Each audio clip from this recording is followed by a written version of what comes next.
Salut à tous, c'est Pangdash et nous bienvenue sur cette vidéo qui aujourd'hui va parler de la posture d'adulte. On va même aller plus loin, on va parler plutôt de trans adulte et ce que peut-être beaucoup d'entre vous, si vous êtes de la génération X, millennials, Y, avez subi, notamment avec cette émergence du mot adolescent. Je pense que beaucoup d'entre vous avaient dû entendre ça début des années 2000, 2010, à dire, tiens, il y a la génération X qui devient trentenaire et qui continue à avoir des codes d'ado. On a beaucoup mis en avant la jeunesse. On sait même qu'il y a un courant un peu jeuniste qui est présent, on l'a vu avec la sélection d'un président il y a maintenant 10 ans. Et on a pu voir aussi avec la mise en avant de Greta, la mise en avant par les médias de ce que font les jeunes. Et je pense qu'il faut relayer ce que font les jeunes, que la jeunesse a énormément d'énergie, d'idées, d'inventivité, mais on le sait bien, ça peut manquer de recul. Il y en a qui vont l'avoir, d'ailleurs, on va dire qu'ils sont mûrs, matures. Et d'ailleurs, cette perception est associée à une posture plus adulte. Néanmoins, pour ceux qui ont beaucoup grandi avec cette injonction de devenir adulte, mais avec une résistance parce que la posture d'enfant et d'ado était certainement agréable, facile, disponible, on a eu une espèce de difficulté à transiter vers l'âge adulte, vers un élément simple de la logique adulte, l'autonomie et la stabilité. Ça peut paraître un peu stupide parce qu'on pourrait se dire, je peux être un adolescent et être stable et autonome. Mais la plupart du temps, ce n'était pas le cas.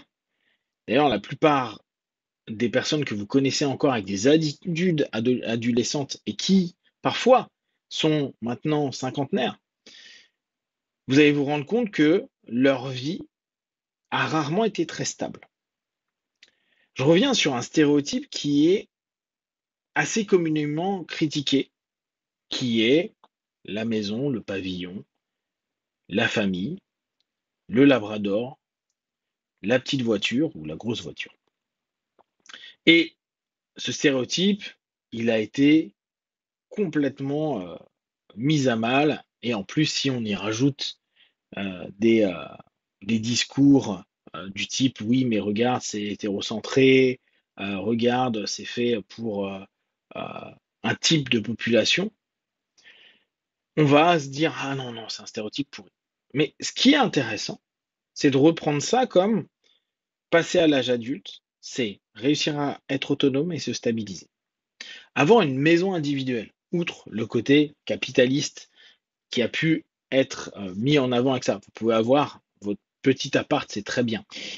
Et il y a derrière cette idée de je suis capable de louer un logement et ou d'être propriétaire d'un logement. La notion de propriété, pour plein de raisons, est mise en avant et donne une espèce de notion de je suis arrivé à quelque chose. Et c'est vrai, c'est très bien de pouvoir devenir propriétaire. Donc, on a une notion de j'arrive à être autonome. Après, voir les montages financiers, parfois ça me met plus dans la merde qu'autre chose. Mais on va rester sur cette notion-là. On va avoir cette notion d'autonomie. J'ai ma petite maison individuelle. J'ai cette notion de je peux gérer, me gérer moi individuellement. La notion de famille, c'est que ça commence à être j'arrive à être stable et potentiellement responsable de mettre en place une structure. Alors, co-responsable, hein, parce que t'es jamais tout seul.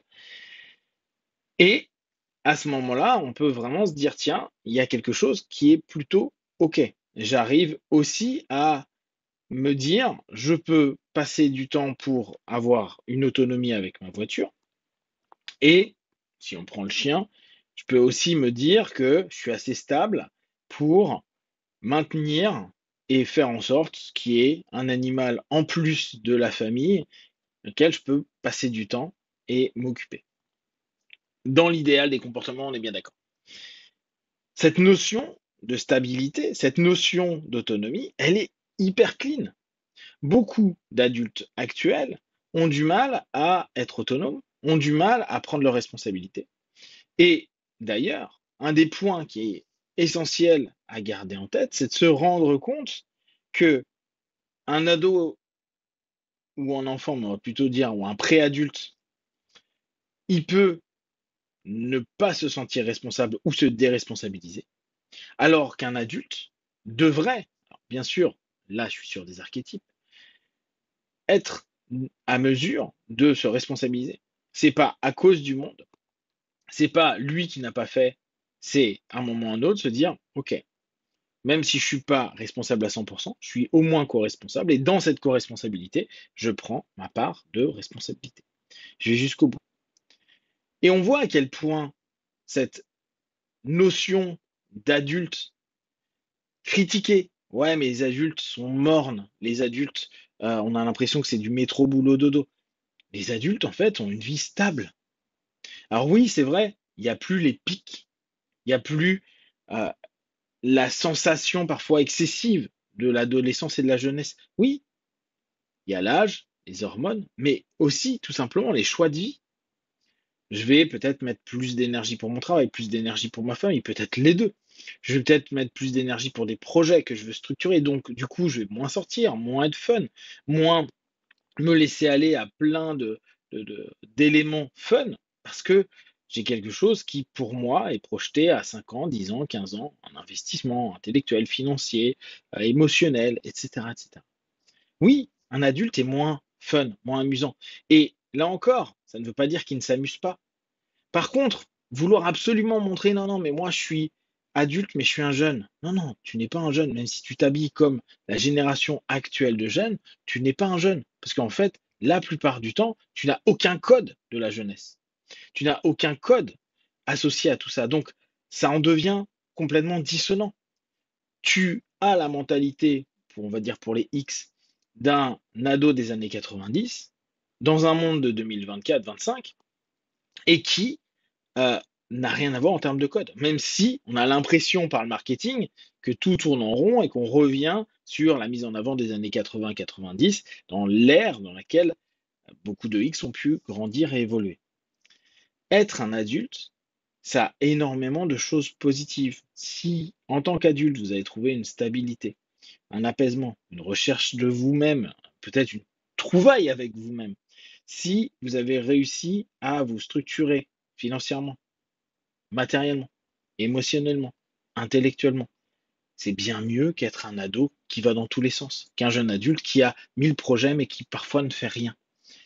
Oui, il y a peut-être ce manque d'audace. Pourquoi? Parce que il y a ce maintien d'une volonté de stabilité. C'est pour ça que très souvent on dit si tu n'as pas créé ta boîte avant 30 ans, parfois tu vas hésiter à le faire après parce que tu auras une structure qui est plus complexe à gérer, parce que tu te sentiras responsable, que tu ne voudras pas mettre les autres en danger, parce que tu veux que être autonome et pas après demander si tu as des problèmes à tout plein de monde ou carrément revenir dans le cocon initial de la famille. Être adulte, c'est quelque chose de bien, c'est quelque chose qu'on n'a peut-être pas assez appris aux générations, on va dire X, Y, et encore moins, je pense, aux Z. Et la notion jeuniste n'est pas bien. Elle doit être de passage et elle n'apporte pas à long terme quelque chose de structuré, d'apaisé, calme, autonome et qui apporte vraiment une stabilité et un apaisement pour une vie plus complète, certes moins folle, mais certainement beaucoup plus qualitative plutôt que d'avoir des up, down. Vous aurez plutôt une recherche de profondeur, une recherche d'extension de la qualité de ce que vous êtes en train de vivre. Si vous avez des questions et des remarques sur le sujet, partagez sur Facebook, YouTube, j'y répondrai le plus rapidement possible. Comme d'habitude de tout ce que je propose, ne prenez que ce qui est bon et juste pour vous tester, observer, analyser et conclure. Puis voilà, ciao.